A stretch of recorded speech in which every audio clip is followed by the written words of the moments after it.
Para ter acesso a esse audiobook completo, basta entrar em contato comigo e pedir para participar do nosso canal do Telegram. Para isso, leia o QR Code que está na tela, ou clique no link na descrição ou nos comentários desse vídeo. Por apenas R$ 10 por mês, lembrando que você pode cancelar a assinatura a qualquer momento sem problemas. Você terá acesso a esse e diversos outros audiobooks completos diariamente. Você também vai poder pedir qualquer audiobook que queira escutar e nós fazemos para você. Te esperamos por lá. Para a comunidade trans ao redor do mundo, eu vejo, ouço e amo vocês. Esta história é para vocês. Estamos em uma encruzilhada.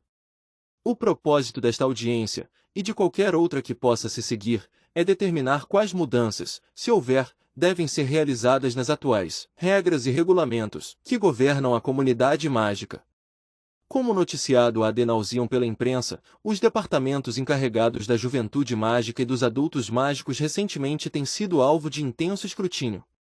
Com a dissolução do altíssimo escalão, os departamentos estão sem liderança efetiva. Ao desembarcar da balsa e pisar na ilha pela primeira vez em décadas, Arthur Parnassus pensou que romperia em chamas naquele exato momento.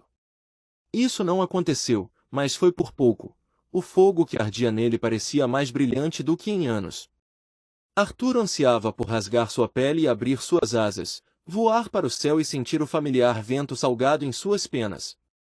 Porém sabia que, se o fizesse, as chances seriam de que voasse para longe, deixando esse lugar para sempre. E não faria isso.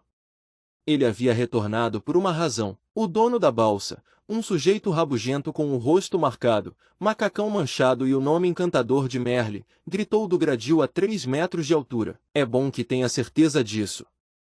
Depois que eu for embora, você estará preso aqui. Não venham para cá à noite. Arthur não olhou para o balseiro, paralisado como estava pela estrada de terra que se alongava à sua frente, serpenteando em direção a uma floresta tão densa que o sol do meio-dia mal alcançava o musgo e as folhas que cobriam o chão. O som do mar batendo nas praias de areia branca encheu seus ouvidos, trazendo recordações de sua juventude, recordações boas, ruins, de todo tipo. Obrigado, Merle. Sua ajuda se mostrou inestimável. Arthur olhou de volta para a balsa. Acho que ficarei bem. Se eu precisar voltar ao continente, chamo você. Como? Não há telefones na ilha. Nem eletricidade. Nem água. Isso vai mudar. Os serviços públicos estão agendados para vir amanhã de manhã, às 10 em ponto. Você vai trazê-los, não vai? O balseiro fez uma careta, mas Arthur viu um brilho ganancioso passar em seus olhos. As taxas são flutuantes, disse Merle, com uma fungada arrogante. A gasolina não está barata, e ficar trazendo e levando gente, claro, falou Arthur. Você merece ser recompensado de maneira apropriada pelo seu tempo. Merle piscou. Bom. Suponho que sim.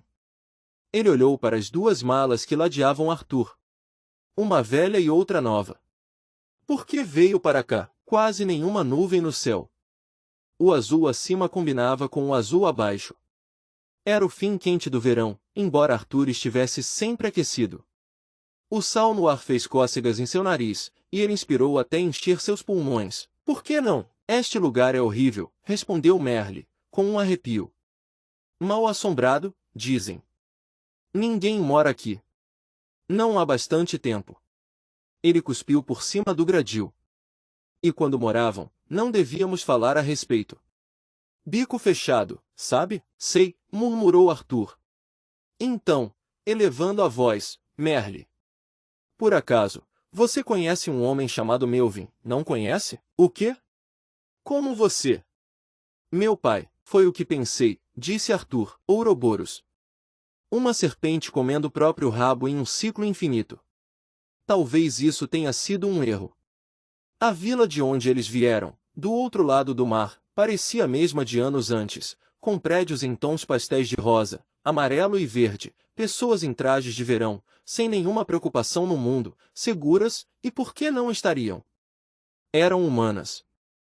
O mundo foi construído para elas. A balsa era a mesma, embora algumas melhorias tivessem sido feitas ao longo dos anos, uma nova camada de tinta, novos assentos para substituir os rachados e quebrados. Nem mesmo Merle trazia uma sensação de dissonância, parecendo-se tanto com Melvin, boca virada para baixo, olhos vazios. Era a mesma coisa. Tudo a mesma coisa. Exceto por Arthur. Eu o encontrei uma vez, e a você também, ele quase acrescentou, lembrando-se do adolescente carrancudo que se esgueirava pela balsa com um esfregão. Merle grunhiu. Está morto. Faz 10 anos. Sinto muito. Merle acenou, despedindo-se. Como o conheceu? Arthur sorriu. Manterei contato. Com isso, pegou as duas malas e endireitou os ombros. Ele estava ali. Finalmente. Era hora de ver se o balanço do mar o havia ensinado a nadar e torcer para que esse esforço não fosse em vão. Sua gentileza será lembrada. Vou indo. Até logo, meu bom homem. A estrada de terra serpenteava pela floresta cada vez mais densa, com o sol projetando sombras que tremeluziam com a brisa. Ele não estava suando, não ainda, mas a estrada se mostrou mais longa do que ele se lembrava. Loucuras da juventude, pensou consigo mesmo. Energia ilimitada, onde 2 quilômetros poderiam muito bem ter sido 8 ou 9. Próximo dos 40, Arthur estava em forma, mas os dias em que conseguia correr sem parar já tinham acabado havia bastante tempo. Ele dobrou uma curva e parou. Árvores bloqueavam o caminho, 5 no total, bem no meio da estrada, com os troncos tão próximos entre si que a passagem era impossível. Estendiam-se em direção ao céu, elevando-se sobre ele, parecendo muito mais velhas do que deveriam, 100 anos, se não mais. Mas não podiam ser. Da última vez que Arthur havia andado por essa estrada, elas não estavam ali, nem mesmo como mudas, o que significava outra coisa. Ou melhor, outra pessoa. Não as árvores em si, é claro, não, ele estava sendo observado. Ele colocou suas malas no chão e se aproximou da árvore do meio. A casca estava rachada, raspando contra sua pele, quando passou a mão. Você está aí? Perguntou. Tem que estar. Isto é obra sua, imagino. A única resposta veio na forma de um canto de pássaro. Você me conhece, prosseguiu Arthur. Ou quem eu costumava ser. Ele riu, embora aquilo não fosse engraçado. Voltei a este lugar na esperança de torná-lo mais do que era. Fechando os olhos, encostou sua testa no tronco. E farei isso sozinho se precisar, mas não sem sua permissão. Abriu os olhos quando o tronco começou a vibrar. Afastando-se devagar, Arthur viu as árvores no caminho tremerem com um rumor abafado, as raízes irrompendo da terra como tentáculos. Deslizaram pelo chão, enrolando-se nas árvores fora da estrada. A madeira rangeu enquanto as raízes se apertavam, puxando as árvores para o lado e abrindo espaço. Apenas a árvore do meio permaneceu. Ela estremeceu, seus galhos chacoalharam, folhas balançaram. Arthur não recuou quando um galho fino acariciou sua bochecha, com uma folha verde fazendo cócegas na lateral de seu nariz. Ele ouviu um sussurro. O garoto. O garoto do fogo voltou para casa. Sim, sussurrou em resposta. Eu voltei. A árvore se retorceu, fazendo a estrada de terra rachar e partir. As raízes se ergueram do chão e Arthur sorriu quando elas agiram como pés, levando a árvore para a lateral da estrada. Quando encontrou um lugar adequado, as raízes afundaram-se novamente no solo. À sua frente, a terra voltava a preencher as crateras. Um momento depois, a estrada à frente estava tão lisa quanto a estrada atrás. Obrigado, disse Arthur, com uma leve reverência. Se quando estiver pronta, estarei aqui. Ele pegou a bagagem e seguiu seu caminho. O momento em que saiu da floresta e viu a casa pela primeira vez em 28 anos não foi nada extraordinário. Construída sobre um penhasco irregular, ela se erguia, iluminada pelo sol. Havia uma fonte de cimento vazia na frente, com a base manchada de mofo verde e preto. A alvenaria estava em mau estado, rachada e quebrada, com pedaços caídos, meio enterrados na grama. Janelas estilhaçadas com molduras brancas cercadas por uma era que cobria metade da fachada. A torre, que se erguia a 6 metros do topo da casa, parecia que cairia na menor cutucada. Próximo à casa, um jardim abandonado coberto por flores douradas, vermelhas e cor-de-rosa, tomando o gazebo onde, aos 9 anos, um garoto com fogo no sangue havia marcado suas iniciais no tijolo, para provar que existia, AFP. Arthur Franklin Parnassus. Afastado da casa havia um segundo prédio, que ele nunca tinha visto. Não estava ali no momento em que partirá quando criança, exclamando contra a luz brilhante do sol, após ter sido trancado nas trevas por tanto tempo, logo que um braço forte o envolvera, guiando escada acima e para fora, em direção a um veículo que o aguardava. Este outro prédio era pequeno, construído de tijolos semelhantes aos da casa com a qual repetidamente sonhava. Ele sabia que o chamado orfanato havia mudado de donos uma ou duas vezes ao longo dos anos, mas até onde sabia, ninguém morava ali há algum tempo. A casa de hóspedes era o que parecia ser, pelo menos, serviria por enquanto. As janelas estavam intactas e o telhado parecia em melhores condições do que o da casa principal, onde algumas telhas tinham sido arrancadas pelas tempestades. Deixou a bagagem perto dos degraus da varanda, movendo-se como em um sonho. O caminho através do jardim era difícil de percorrer, invadido pelas plantas e arbustos grossos. Ele passou pelo gazebo, abrindo espaço através do jardim selvagem. O caminho contornava a casa, da lateral até os fundos, e ali, na base da casa, havia um par de portas duplas de madeira que levavam ao subsolo, com manchas pretas queimadas sobre elas. As portas estavam seladas com um cadeado enferrujado. Arthur tinha a chave. Tinha todas as chaves. Ele não entrou. Sabia o que havia lá embaixo. Marcas arranhadas nas paredes. Pedras enegrecidas depois que as queimara. Escuridão perpétua, apesar de seu fogo. Um fantasma, então, surgiu atrás dele, envolvendo um braço em volta de sua garganta, mantendo-o refém. Você mereceu, rosnou em seu ouvido. Você aprenderá qual seu lugar, guarde minhas palavras, menino. Diga. O que você é? Diga. Uma aberração, disse Arthur, com a voz apagada, enquanto o braço desaparecia. Ele encarou as portas de madeira do porão enquanto o sol deslizava pelo céu. Ele não conseguia fazer isso. Não sabia por que havia pensado que conseguiria. Era demais. Tudo aquilo. Arthur passou a mão pelo cabelo enquanto voltava para a frente da casa. Sua bagagem estava onde a havia deixado. Ele se inclinou, mãos sobre as alças das malas. Uma voz disse, Arthur, alta e clara, como se alguém estivesse na varanda bem à sua frente. Ele ergueu a cabeça. Estava sozinho, exceto que isso não era bem verdade. Porque notou algo que não vira ao chegar, uma pequenina flor amarela crescendo através da madeira empenada do primeiro degrau da varanda.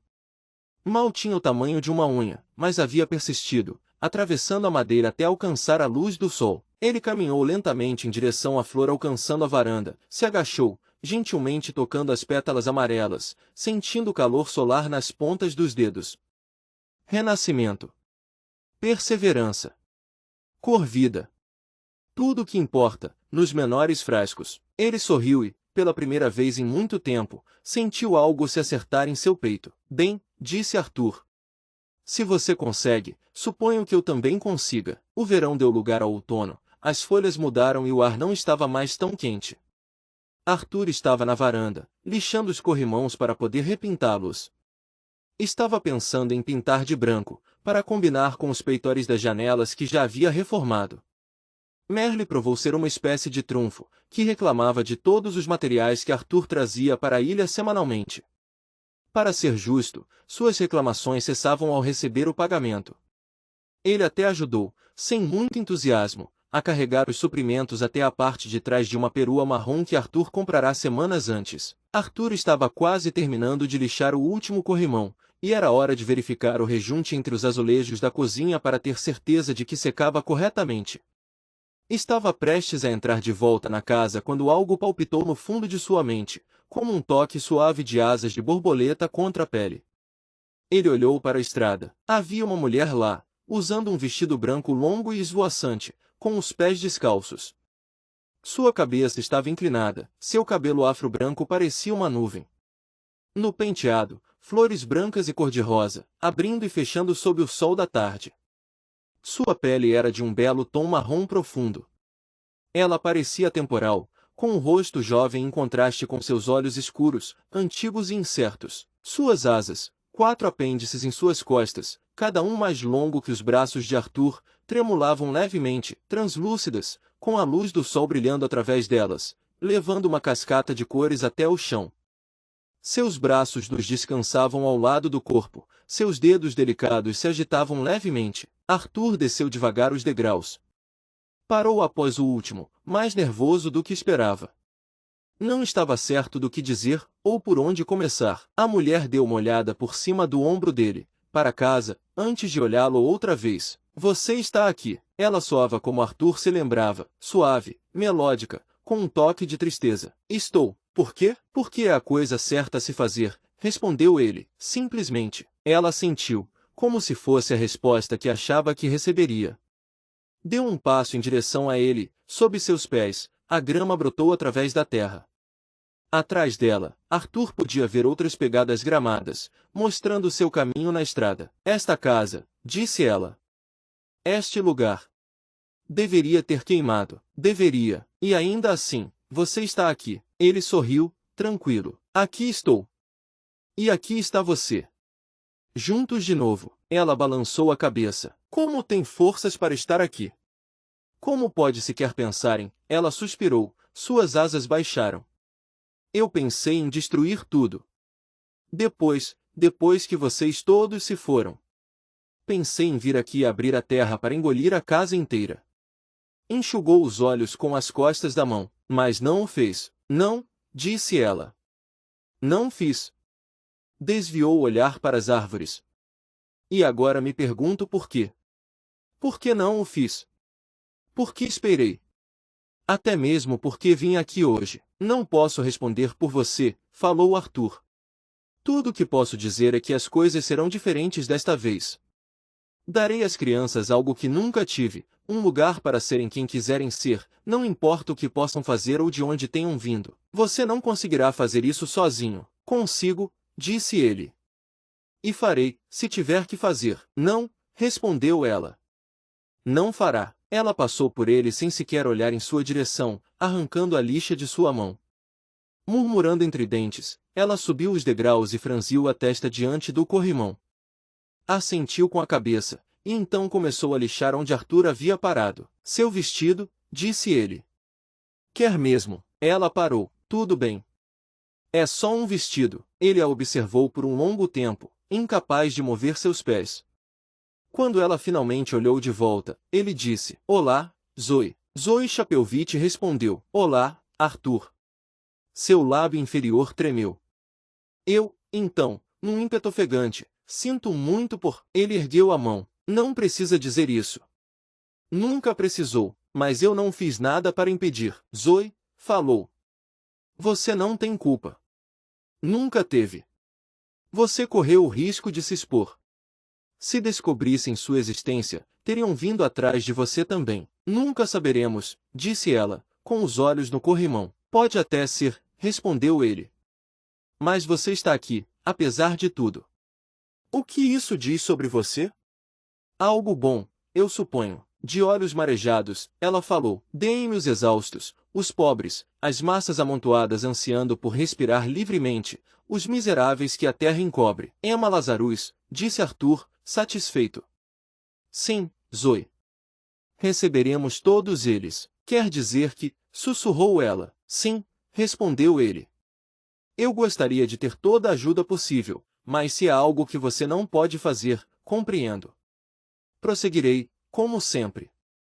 Pode demorar um pouco mais, mas chegarei lá. Ela não foi embora. Eles levaram a maior parte do ano para colocar a casa em ordem de novo. Se tudo corresse como esperado, haveria inspeções em cada detalhezinho, e Arthur sabia que se houvesse apenas uma coisa errada, seria usada contra ele. Um dia, Zoe pediu que ele parasse. O quê? Questionou, erguendo os olhos após a última pincelada na parede da cozinha. Não era algo exatamente necessário, mas ele notou uma parte onde a tinta havia secado com bolhas, pequenas, cerca de 5 centímetros de largura por 10 de altura, e isso não estava certo. Tinha de ser perfeito. Venha, disse Zoe. Ele balançou a cabeça. Não posso. Estamos mais ocupados do que nunca. Temos uma entrega de adubo amanhã, e nem me deixe começar a falar do gazebo. Encontrei um prego frouxo em uma das tábuas do assoalho. Isso significa que preciso verificar cada prego da casa inteira, para ter certeza. Arthur, o trabalho está terminado, disse Zoe. Já está terminado há praticamente um mês. Você sabe disso. E eu também. Ela o encarou por algum tempo. Então, vá para o escritório. Você sabe o que precisa ser feito. Ela se virou para sair, mas parou na entrada da cozinha. Sem olhar para trás, falou: a ilha costumava ser maior. Sabia? Zoe o deixou parado na cozinha, vendo-a se afastar. Ele fez como for instruído, e encontrou uma máquina de escrever em cima de uma mesa velha. Uma folha em branco já fora inserida na máquina, e havia outras ao lado. A primeira folha tinha algo escrito em letras pontiagudas. Zoe deixará um recado. Hora de trazê-los para casa. Z. Ele riu. E chorou. Estou apavorado, sussurrou. Mais do que já estive em toda a minha vida. Começou a escrever. E não parou até que tivesse terminado. Aos responsáveis no departamento encarregado da Juventude Mágica. Meu nome é Arthur Parnassus. Escrevo-lhes com uma proposta. Adquiri a propriedade de uma casa particular na ilha de Marcias. Durante o último ano, tendo auxílio de pessoas associadas, renovamos o imóvel para torná-lo não apenas habitável, como também adequado para servir, uma vez mais, como um lar para crianças mágicas órfãs. Anexas, algumas fotografias documentando o trabalho. Ele fez o que sua própria versão de 10 anos de idade não conseguirá, enviou uma carta. Ao depositá-la na caixa de correio da vila, avistou algo que nunca havia percebido antes e seu sangue gelou. Lá, pendurado em uma janela da agência do correio, um cartaz exibindo uma família. Um menino e uma menina, ambos loiros de sorrisos brilhantes. Ao lado deles, figuras que pareciam ser seus pais, todos de mãos dadas caminhando por um campo ensolarado de flores silvestres. Abaixo, em letras maiúsculas garrafais, palavras que Arthur leu e releu repetidas vezes, incrédulo. A proteção de sua família começa com você. Se vir algo, diga algo. E mais abaixo, uma ação dos departamentos encarregados da Juventude Mágica e dos Adultos Mágicos. Arthur se virou e correu de volta para a balsa. Um mês se passou. Depois 2, 3, 4 e 5. Ele não se desesperou. Sabia que era só uma questão de tempo até que obtivesse uma resposta. Então, em um dia frio de outono, a campainha soou. Um homem estava na varanda, com uma mala em uma mão e uma pasta na outra.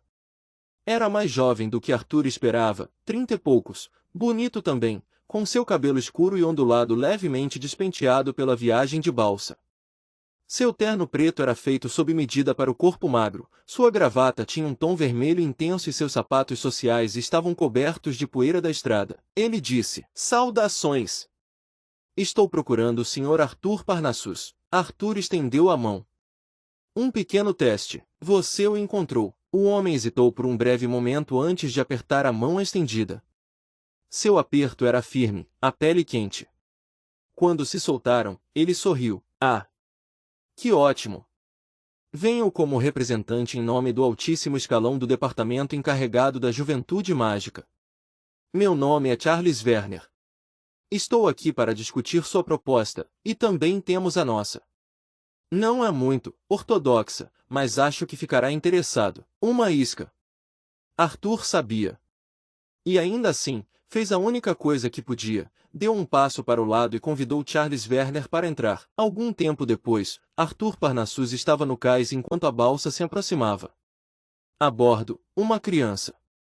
A primeira, mas não a última.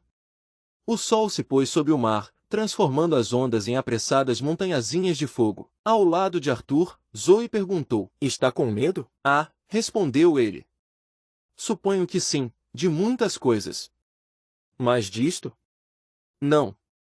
Nem um pouco.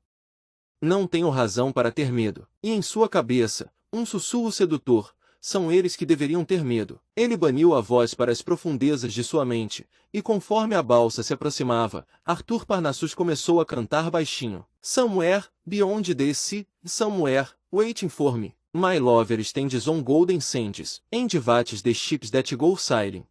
Anos mais tarde, em uma manhã cálida de junho, Arthur Parnassus abriu seus olhos e franziu o senho.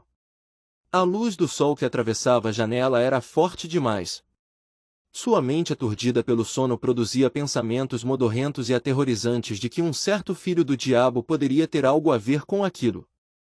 Na semana anterior, ele havia ameaçado jogar o sol contra a terra após ter se metido em encrenca por tentar dar vida a um homem de barro que fizera após uma tempestade violenta. Arthur o encontrara coberto de sujeira da cabeça aos pés, com um homem de barro quase formado. Quando lembrará de que não seria bom dar consciência ao barro, o menino prometera vingança em forma de aniquilação planetária, como de costume. Então, quando Arthur se levantou de supetão, teve certeza de que não poderia culpá-lo. Não era como se achasse que Lucy fosse de fato fundir o sol e a terra, mas é que naquele momento ele realmente parecia concentrado num homem de barro, que agora era apenas um monte de barro. Quando conferiu o despertador ao lado da cama, Arthur percebeu que não era o sol trazendo o fim dos tempos, não, era algo muito, muito pior. Eram 8h32 da manhã de um sábado, e a casa estava silenciosa. Quando alguém tem 6 crianças de diferentes formas, tamanhos e habilidades mágicas, sabe que dormir até mais tarde não passa de um sonho fantasioso. Crianças, especialmente estas, não parecem entender o conceito de tempo. Porque, no dia anterior mesmo, uma bolha verde amorfa entrou no quarto deles às 5h30 da manhã, com a voz esponjosa, alta de satisfação, gritando que acidentalmente tinha esguichado tinta pelo nariz, algo que ele não sabia que podia fazer. Eu não enfiei uma caneta no nariz nem nada. Por que estou espalhando tinta por todo lugar? Ai, meu Deus, vocês acham que estou virando homem? Aliás, como se limpa a tinta do teto? Claro que isso levou a uma discussão sobre a tinta ser um possível sinal de puberdade, algo que fez o menino bolha produzir uma careta antes de passar às considerações de como ficaria de bigode ou com um tapete de pelos no peito. Quando ele se aquietou, mais 3 crianças já haviam entrado, e eram apenas 6 da manhã. Arthur percebeu, agora que estava na casa dos 40, que às 6 da manhã chegavam muito mais cedo do que antes. As juntas rangiam e estalavam enquanto ele se esticava, e seu cabelo claro, com mechas grisalhas que pareciam aumentar dia após dia, estava espetado em todas as direções. Suas costas estalaram deliciosamente enquanto ele flexionava os dedos dos pés descalços. Pensamentos confusos ficaram mais claros à medida que os últimos vestígios de sono desapareciam. Onde estavam as crianças? Virou-se para a trouxa enrolada ao seu lado na cama, edredom cobrindo a cabeça, deixando perceptível apenas uma madeixa rala de cabelo castanho, e o som de roncos curtos. Ele chacoalhou o montinho, mirando a porta do pequeno quarto anexo ao deles. Estava aberto. Seu ocupante, o destruidor de sóis, havia saído, deixando apenas uma cama desfeita, meias, sem pares, descartadas no chão e discos quebrados pendurados nas paredes. Que foi? Murmurou a trouxa de edredom. Não, vovó, eu não quero ajudar a procurar batata doce. Linus, disse Arthur, dando outra chacoalhada. Acorde. Tem algo errado. Ele quase caiu da cama quando Linus Baker se levantou de supetão, com o pijama amassado e os cabelos e olhos agitados olhando ao redor. Quem foi? Interrogou. Quem roubou a batata doce do porão da vovó? E piscou. Não sei o que estou dizendo. Deve ter sido um sonho. Deu um tapinha no estômago alto. Isso que dá comer bolo antes de deitar. Sua mão caiu enquanto franzia a testa. Arthur, por que está me encarando desse jeito? Eu te adoro, disse Arthur, enfatizando cada palavra. Ah! Respondeu Linus, corando. Bem, acontece que sinto mesmo. Por isso me acordou? Adorável, mas, por que o sol está tão claro? Que horas são? 8h30. Os olhos de Linus se arregalaram. Da manhã? Impossível! As crianças nunca nos deixaram dormir até tão tarde. O mais perto disso foram às 6h42, mas só porque estavam com Zoe. E mesmo assim, ainda vieram e nos acordaram. Então correu em direção à porta, pegando o conjunto de hobbies azuis dependurados em um gancho. O que diabos você ainda está fazendo na cama? Temos que encontrá-las. Arthur se levantou célere. Mas em vez de pegar o hobby com Linus, segurou seu rosto e o beijou intensamente, mandando o hálito matinal às favas. Linus piscou devagar, atordoado, e Arthur esperava que fosse sempre assim. Por que isso? Perguntou Linus. Porque eu posso. Entendo. E poderia de novo se quisesse. Poderia? Arthur se inclinou para repetir o gesto. Apenas para ser impedido por uma mão em seu rosto, empurrando-o gentilmente para trás. Poderia, disse Linus. Ou poderíamos ir ver por que nos deixaram dormir até tão tarde. Eu juro, se eles trouxeram para casa outro animal a quem chamam de amigo, vamos ter uma conversa. O último não foi assim tão ruim, disse Arthur, pegando Rob e vestindo. Linus fez uma careta. Foi um lagarto do tamanho de Calliope que tentou comer meus mocassins, e você lidou com isso com sua graça e desenvoltura habituais, gritando e chamando de jiboia. Eu sei que em algum momento você colocou na cabeça que é um cara engraçado. E você é, mas agora não é hora para piadas. Agora é hora de entrar em pânico. Talvez não haja nada de errado e estejamos exagerando, disse Arthur, tentando ser razoável. Linus revirou os olhos. Você sabe tão bem quanto eu que, com eles, não é exagero. Lembra quando Thalia? Cadê a Calliope? Calliope, a assim chamada cria do mal. Uma gata, mais diferente de qualquer outra que Arthur já tivesse visto antes. Não era só o tamanho dela, com seu pelo lindo e fofo que a fazia parecer muito maior do que realmente era, ou sua coloração, quase toda preta com uma manchinha branca e fofa no peito. Não, eram seus olhos verdes brilhantes que a tornavam diferente. Observando, sempre observando, sem dúvida, tramando a ruína de qualquer um que considerasse inapto a existir diante de sua presença. Embora Arthur soubesse que humanos tinham uma tendência a antropomorfizar seus animais de estimação e exaltar sua inteligência, como é inteligente? Consegue fazer o que eu o treinei para fazer durante um período de 6 meses, Calliope era algo completamente diferente. Se Arthur soubesse que não, chegaria a pensar que ela os compreendia. Mas, fiel à sua espécie, ela seguia seus próprios conselhos e tendia a ignorar todo o resto. Na maioria das noites, ela ficava encolhida aos pés da cama, ronronando em alerta caso eles movessem as pernas 1 centímetro. Mas agora seu lugar estava vazio, restando apenas pelos pretos em um cobertor que Sal havia tricotado para ela. Quando ele a presenteou, Calliope miou tão alto de satisfação que foi ouvida na casa inteira. Ela deve estar com eles, disse Arthur. E se está, sei que estão todos bem. Ela não deixaria que nada de mal lhes acontecesse. Com certeza, respondeu Linus. Tenho dó de qualquer um que tente cruzar o caminho deles com ela por perto. Imagino que seja doloroso perder os olhos para uma gata. O longo corredor estava silencioso. Todas as portas dos quartos das crianças estavam abertas e os cômodos vazios. O quarto de Sal tinha uma escrivaninha em frente à janela, sua máquina de escrever guardada em um estojo de carvalho gravado com um monograma, que Arthur e Linus haviam lhe presenteado no Natal. O quarto de chão se cheirava levemente a sal, água morna do mar cobrindo o chão, bombeada do oceano por canos aquecidos. No quarto de Fay, em meio a dezenas de plantas dependuradas no teto, um mural cobria as paredes exibindo uma floresta com variados graus de talento, já que todas as crianças ajudaram. As árvores de Lucy pareciam esqueletos, enquanto as de Thalia se assemelhavam a algodão doce verde em cima de palitos marrons. Por falar na gnoma de jardim, o próprio quarto de Thalia era estranhamente livre de plantas, em vez de trepadeiras floridas, havia painéis de cortiça presos em cada parede exibindo uma coleção magnífica de ferramentas de jardinagem. E por último, mas certamente não menos importante, havia um alçapão no teto que ia até o sótão, onde uma serpe em particular construíra um de seus vários ninhos. Subindo a escada que descia do alçapão, Arthur espiou na penumbra do sótão. O ninho de Theodore, cobertores, toalhas e um tijolo com o qual ele tivera um caso de amor por 3 semanas. Mas nenhuma serpe. Arthur não queria entrar em pânico, mas não saber onde as crianças estavam causou um aperto gelado em seu coração. Zoe os teria avisado caso alguém houvesse tentado ir à ilha sem ser convidado, mas isso pouco aliviou sua aflição. Alguma coisa? Gritou Linus, da parte de baixo. Não, respondeu Arthur, descendo. Onde poderiam estar? Eles não sairiam sem pedir permissão, então não é como se... Um baque no andar de baixo, seguido de um estrondo alto. Cozinha, disseram Arthur e Linus ao mesmo tempo. Eles se acalmaram assim que se aproximaram das escadas que levavam ao andar de baixo.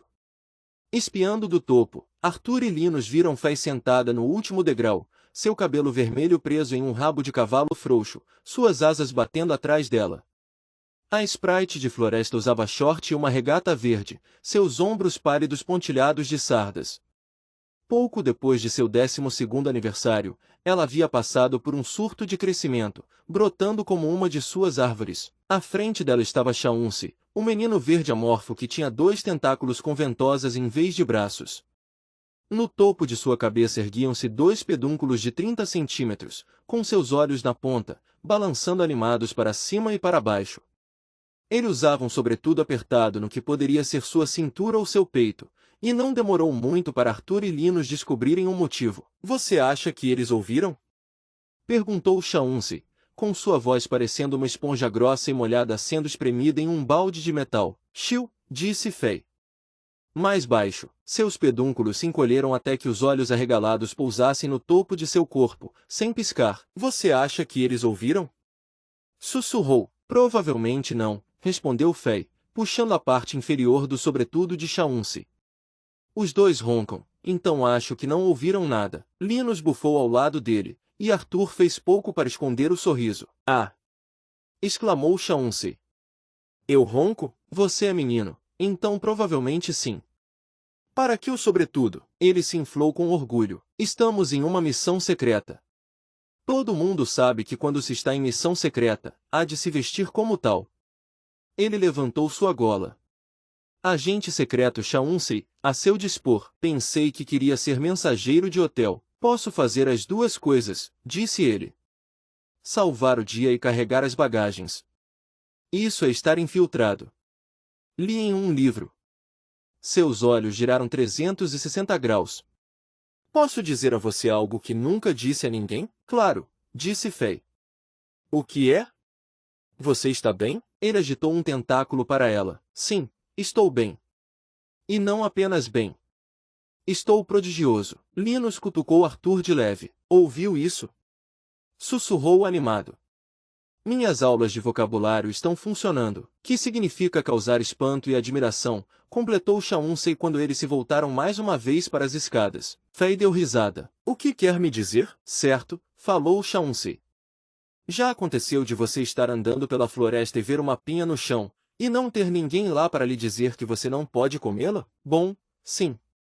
Mas, ai, meu Deus, Chauncy soltou. Eu também. Pensei que fosse o único. Me sinto melhor agora. E, você comeu a pinha? Comi, disse Chauncy, orgulhoso.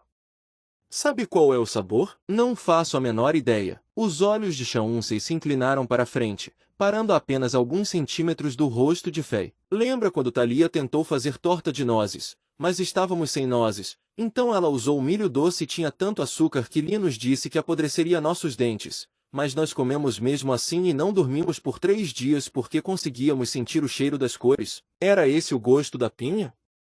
Perguntou Fei, franzindo o senho. Não. Eu só gosto dessa história. A pinha tinha gosto ruim e demorei uma eternidade para mastigar. Fei tossiu, como se estivesse se esforçando para conter o riso. Você comeu tudo? Chauncy piscou, primeiro o olho esquerdo, depois o direito. Sim? Por quê? As pinhas fêmeas têm sementes comestíveis chamadas de pinoli, explicou. São meio doces, meio amargas. Na Itália, fazem biscoitos de pinoli. A cor de Chauncy escureceu até o tom de um galho de pinheiro. Você está me dizendo que comi uma garota? Ah, não. Ele levou seus tentáculos para o alto, inclinando a cabeça para trás. Eu não queria. Caí em cima dela e ela simplesmente entrou na minha boca, minha nossa, e falou o Linus. E depois, nenhuma palavra, Parnassus. Nenhuma palavra. Não é bem assim, disse Fei. Vegetais podem ser machos ou fêmeas, mas não como você e eu. Estão vivos, mas são diferentes. Muitas plantas são hermafroditas, o que significa que são tanto masculinas quanto femininas. Como rosas e lírios. Quando digo femininas, quero dizer apenas que são delas que vêm as sementes. Chauncy piscou. Ah, entendi. Então não é a mesma coisa comer gente ou comer pinha, hã? Não. Ah, graças a Deus. Ele demonstrou alívio no olhar enquanto sua cor mudava para verde ervilha. As pessoas já têm medo bastante de mim como sou. De jeito nenhum, murmurou Linus, começando a se mover para descer a escada. Arthur segurou seu pulso gentilmente, puxando-o para trás e balançando a cabeça. A boca de Linus se contorceu de raiva. Não vou deixar Chauncey pensar que é. Eu sei, disse Arthur, com calma. Vamos dar uma chance a Fei. Fei esticou a mão e segurou o sobretudo, puxando Chauncey para si. Ele envolveu seus tentáculos ao redor dela, pousando os olhos no topo da cabeça da Sprite. Aconteceu alguma coisa? Chauncey suspirou. Talvez. Quer falar a respeito? Talvez. Não precisa ser agora, principalmente se achar que não está pronto. Ela fez um carinho em suas costas. É besteira, murmurou. Uma mulher chegou. Ela tinha, 7 malas. E, continuou, vagamente, o Sr. Svanson, o mensageiro-chefe do hotel, seu verdadeiro herói, estava ocupado com outro cliente, então eu fui ajudá-la. É isso mesmo que você faria. Mas quando eu me ofereci para pegar as malas, ela gritou que uma lesma marinha estava tentando roubar seus pertences. Uma lesma marinha? Disse Fei. Faça-me o favor. Ela deveria se considerar uma mulher de sorte, não é? Falou Chauncey, desfazendo o abraço. O Sr. Svanson ouviu e se aproximou. Pensei que ele iria pegar as malas dela. Em vez disso, sabe o que ele fez? O quê? Disse que gente como ela não era bem-vinda em nosso distinto estabelecimento, e então a expulsou do hotel. Uau! Exclamou Fei, soando tão impressionada quanto Arthur se sentia. Aposto que isso a irritou. Pensei que ela ia explodir, falou Chauncey. Então o Sr. Svanson disse que era hora do almoço.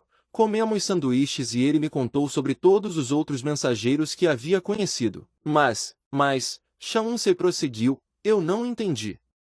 Tudo o que quero é ajudar. Não posso controlar minha aparência.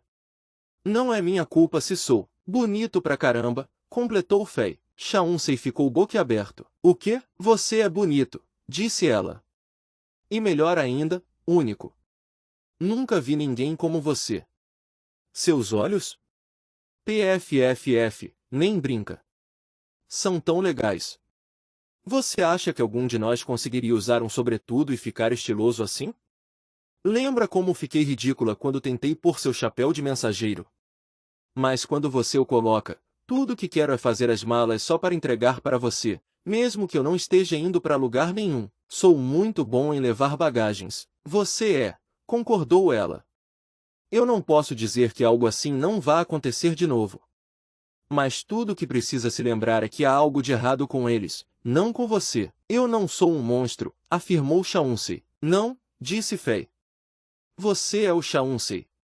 O melhor Chauncey que já conheci, e sou bonito pra caramba, com certeza, e posso comer todas as pinhas que quiser, porque não são humanas. Exceto que provavelmente não será muito bom quando tiver que fazer cocô. Meu cocô é sempre bom, então tudo bem. Outro barulho vindo da cozinha, seguido de um pequeno diabinho xingando num baixo calão que ele de forma alguma prenderá naquela casa. Testículos gangrenados de burro. Me siga, sussurrou Arthur, puxando Linus de volta até a metade do corredor. Eles pararam em frente ao quarto de Sal, piscando para Linus. Arthur levantou os braços acima da cabeça, espreguiçando-se, bocejando com a boca bem aberta.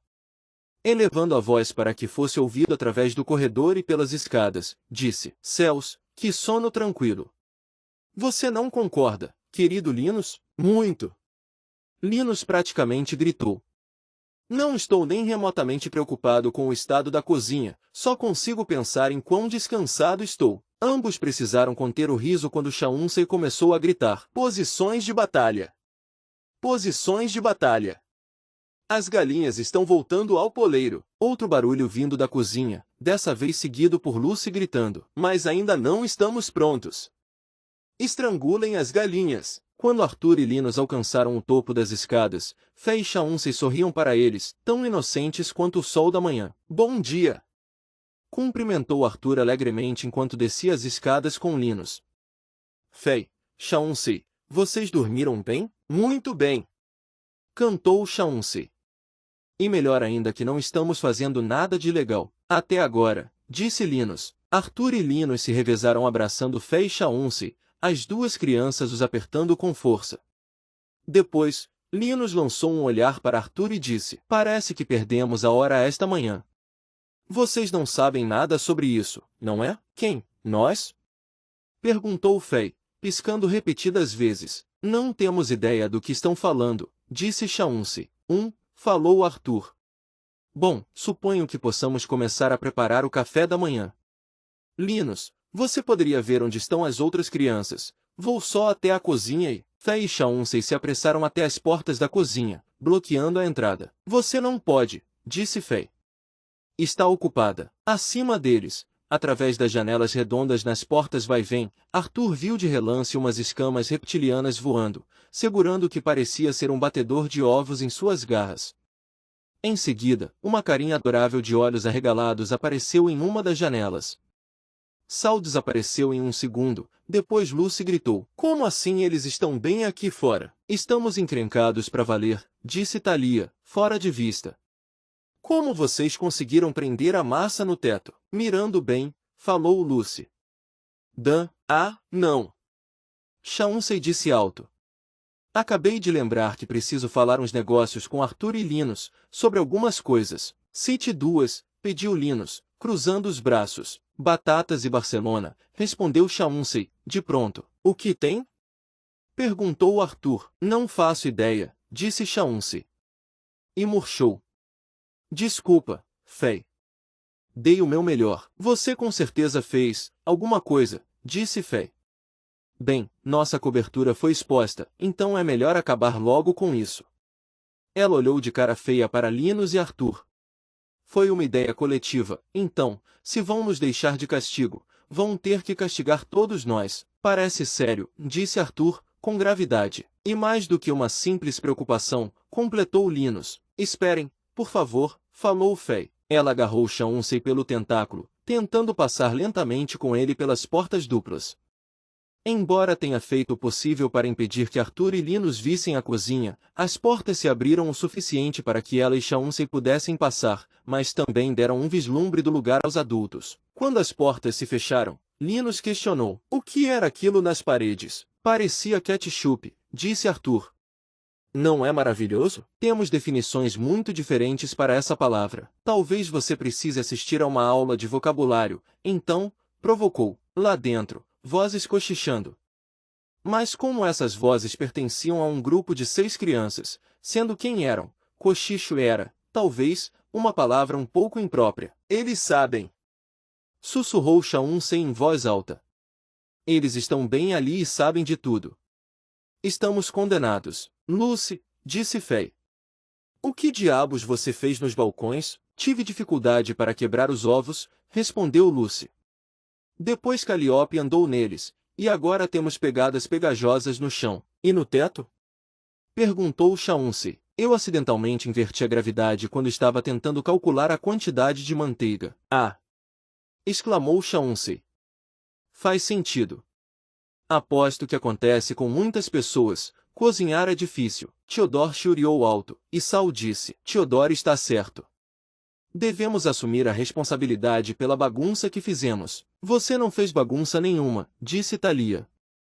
Lucy fez. E eu também, porque não era justo que ele quebrasse sozinho todos os ovos. Eu não quebrei sozinho. Eu dei um e você o jogou contra a parede. Não, disse Sal, estamos nessa juntos. Sim, confirmou Chauncey. Vamos todos ficar de castigo. Quem está comigo? Por que ninguém está erguendo os tentáculos? Theodore estalou a garganta 2 vezes, depois rosnou baixo, e as crianças caíram na gargalhada. Linus faria isso, não faria? Disse Fay. Aposto que o rosto dele ficaria vermelho também. Linus bufou baixinho. Nunca. Seu rosto está um pouco vermelho, sussurrou Arthur. Está doente, querido Linus? Eles acham que são engraçados por sua causa. Fay, disse Sal, você os distrai até que estejamos prontos. Todos os outros, vamos limpar o melhor que pudermos. Quanto mais rápido trabalharmos, mais cedo terminaremos. Fay escorregou pelas portas duplas, com um sorriso largo. Olá! Disse ela, como se eles não tivessem ouvido cada palavra. Agradecemos sua paciência, ela é muito valorizada. Maravilha, falou Arthur. Vamos para a cozinha agora mesmo? Disse Fay, olhando por cima do ombro. Ainda não. Acabei de lembrar. Linus, eu queria perguntar uma coisa muito, muito importante. É só o que tenho pensado no último minuto, mais ou menos. Estamos aguardando ansiosamente, falou Arthur. Certo, disse Faye. Então, ela estremeceu quando algo caiu no chão da cozinha. Antes que Arthur pudesse comentar, Faye deixou escapar, bem alto, seus órgãos. Linus chiou. Isso de novo? Quantas vezes preciso dizer a Thalia que não importa o que ela diga, não assinarei um termo de não ressuscitar, nem concederei permissão para que ela retire meu fígado, rins e pulmões. Não sei de onde ela tirou a ideia de que meus órgãos ajudariam as rosas dela, mas não ajudarão. Foi o que eu falei para ela, disse Faye. E a lembrei de que é só uma questão de tempo. Então ganha-ganha. Arthur abaixou a voz. Ouvimos sua conversa com Chauncey. Faye inquietou-se, desconfortável. De todas as crianças, ela era a mais enigmática. Amava seus irmãos e irmãs e os apoiava totalmente. Arthur sabia que ela era compassiva, generosa e um pouco irritadiça. Dito isso, ela ainda relutava em ser elogiada ou ter as atenções voltadas para ela. Era uma linha tênue. Se exagerasse, ela se fecharia, acenaria e mudaria de assunto. Ele havia assumido a missão de dizer, pelo menos uma vez por dia, o quanto estava orgulhoso dela. Não foi grande coisa. Chauncey precisava falar com alguém, eu estava bem ao lado. Qualquer um teria feito o mesmo. Ela deu de ombros, desviando o olhar. Talvez, disse Arthur. Mas Chauncey não veio falar sobre isso comigo. Nem com Linus, nem com nenhum dos outros. Ele foi falar com você, Faye. Ele confia você a felicidade, mas também os problemas. Ele não deveria ter problemas, retorquiu Faye. Pensei que as coisas iriam melhorar. Vocês disseram que iriam. Ela murchou antes que pudessem responder. Desculpa, murmurou. Isso foi injusto, absolutamente justo, falou Linus. Nós afirmamos isso a vocês mesmo. E eu gostaria de ter uma resposta melhor do que dizer que essas coisas levam tempo. Me desculpe, ele pegou as mãos dela. Faye olhou de volta para Linus, e Arthur ficou impressionado com a suavidade em seus olhos, uma fenda em sua formidável armadura.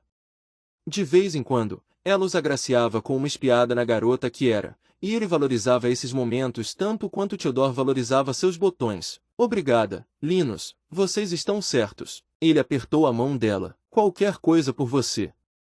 Agora, vamos ver a cozinha ou... Antes que pudesse terminar, Lucy gritou com uma alegria considerável. Você consegue cuspir fogo? Caramba, Theodore! Vamos queimar tudo. Essa é a nossa deixa, disse Arthur. É isso que acontece quando se dorme tarde, resmungou Linus. Justo quando você pensa que vai descansar um pouco mais, alguém cospe fogo.